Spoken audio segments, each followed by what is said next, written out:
uncover the jaw-dropping real-life story of Pino Lella, a teenage boy turned war hero during WWII. Based on the best-selling novel Beneath the Scarlet Sky, this video reveals the true events that inspired the book and separates fact from fiction. Was Pino really a spy? Did he actually work for Hitler's top general? And how much of the story is actually true? Find out now in this gripping deep dive. In the shadowed streets of Nazi-occupied Milan, where fear and silence ruled, a teenage boy dared to defy an empire. Beneath a Scarlet Sky isn't just a story. It's the forgotten truth of a real-life hero, Pino Lella, whose courage was buried for decades beneath the rubble of war and memory. At just 17, Pino wanted nothing more than to stay out of the war. But when bombs rain down on his home, fate pulls him into a world of resistance, sacrifice, and espionage. Trained in the Alps to smuggle Jews to safety, then forced into the German army, Pino becomes the driver for one of Hitler's top generals, placing him in the heart of the enemy, where one wrong move could mean certain death. What unfolds is a breathtaking journey of bravery, betrayal, and a young man's impossible choice: protect the ones he loves, or risk everything for a cause bigger than himself. This is not fiction. This is the untold, incredible true story that history almost forgot. And now you'll witness every chilling moment, every secret, every sacrifice.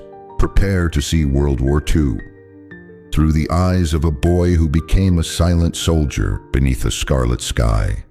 Before the war made him a spy, Pino Lella was just a regular teen living in Milan. He loved girls, fast cars, and American jazz, anything that distracted him from the looming presence of Hitler's war machine creeping into everyday life. To Pino, politics and ideology felt far away. But in 1943, war came crashing through his world, literally, as Allied bombs rained down on Milan, shattering buildings and lives. His parents, desperate to protect him, sent him to a Catholic boys' school high in the Alps, hoping he'd be safe. But the school was more than a refuge. Run by Father Ray, it was a covert training ground for resistance. Here, Pino learned how to navigate deadly mountain terrain and lead Jews fleeing the Nazis across the Alps into neutral Switzerland. What began as an escape from danger became a calling. With every life he helped save, Pino stepped deeper into the war he once tried to avoid. And though he still clung to the idea of going back to a normal life, the boy who once ran from responsibility was now risking his life for strangers. Whether he liked it or not, Pino was becoming a hero. Imagine leading frightened families, some with children barely able to walk, through blizzards, across jagged cliffs, and over enemy-patrolled borders, all under the constant threat of being shot on sight. That's exactly what Pino Lella did again and again, risking everything in one of the most dangerous roles in the Italian resistance. Under the guidance of Father Ray, Pino became a lifeline for Jews fleeing Nazi persecution. Their journeys started at the boys' school in Casa Alpina, but they ended in Switzerland, if they survived. The alpine routes were treacherous. Ice-covered rocks, freezing temperatures, avalanches, and German patrols made every step a gamble. And yet, Pino, still a teenager, took charge, hauling luggage, calming children, and guiding desperate souls through a deadly gauntlet. These weren't just missions, they were acts of defiance.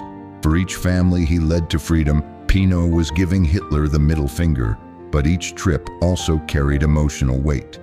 He saw fear in the eyes of the innocent, felt the exhaustion in their footsteps, and knew the price of failure was death. Despite the danger, he kept going, because even when the world was falling apart, Pino found purpose, saving lives when so many others looked away. Just months after helping smuggle Jews across the Alps, Pino's life took a surreal and terrifying turn. To protect him from being drafted into the German front lines, his parents forced him to enlist with the organization Tod, a Nazi-run construction group. It was a move meant to save his life, but it placed him deep within enemy lines.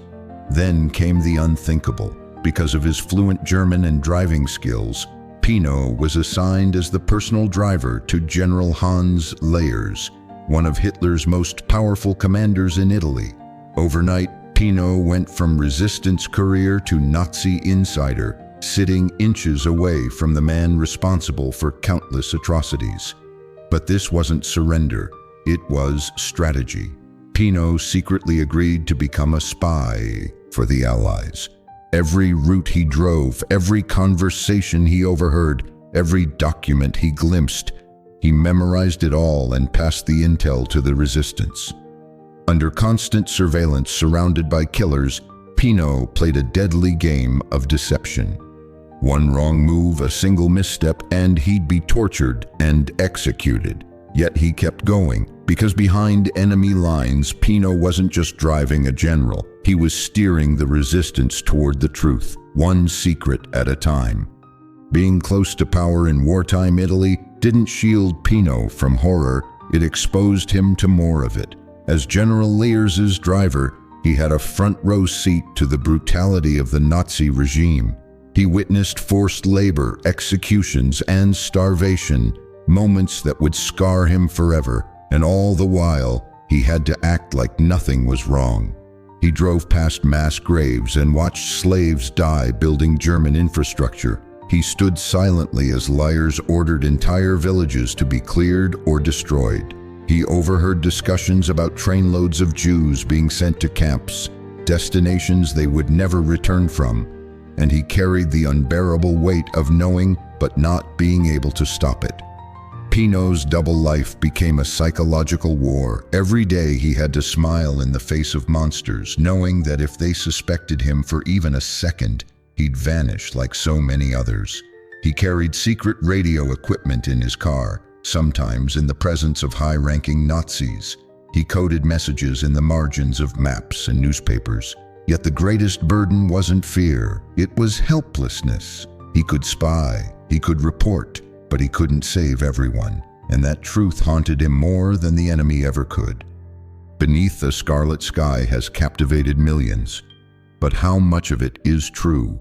Mark Sullivan, the book's author, has always said the novel is based on a true story, yet parts had to be fictionalized due to missing records and lost testimonies. Pino Lella's courage is undeniable, but over the years, debate has stirred over which details are documented history and which were crafted for narrative flow. It's confirmed that Pino Lella did work for General Hans Leyers. Military records back this up, and his role in smuggling Jews through the Alps is supported by testimonies from Father Ray and others from the Catholic resistance. But other moments, like specific conversations, dramatic chases, and certain romantic subplots, don't have the same concrete backing. That doesn't make them untrue, just unverified. Sullivan had to reconstruct the story decades after it happened, relying heavily on Pino's own memories. And after a lifetime of silence, memory can blur with emotion. Still, historians agree on this. The core story is real. Pino risked his life. He spied from within. He witnessed horrors. And whether every detail is perfectly accurate or not, the bravery it took to live that life is undeniable. After the war, Pino Lella disappeared into the quiet corners of life. He didn't seek recognition. He didn't call himself a hero. For decades, his story was known to almost no one, not even his closest friends. He built a life in Italy, ran a successful business, and rarely spoke about the war. It wasn't until author Mark Sullivan stumbled upon his name while researching WWII Italy that the silence began to lift. Pino, in his 70s, finally shared his story, not for fame, but because he didn't want the people he helped and the horrors he witnessed to be forgotten. Today, Pino's story lives on, not just in books, but in hearts. He's been honored by Holocaust organizations, historians, and those who recognize that sometimes the bravest people are the ones who never asked to be remembered.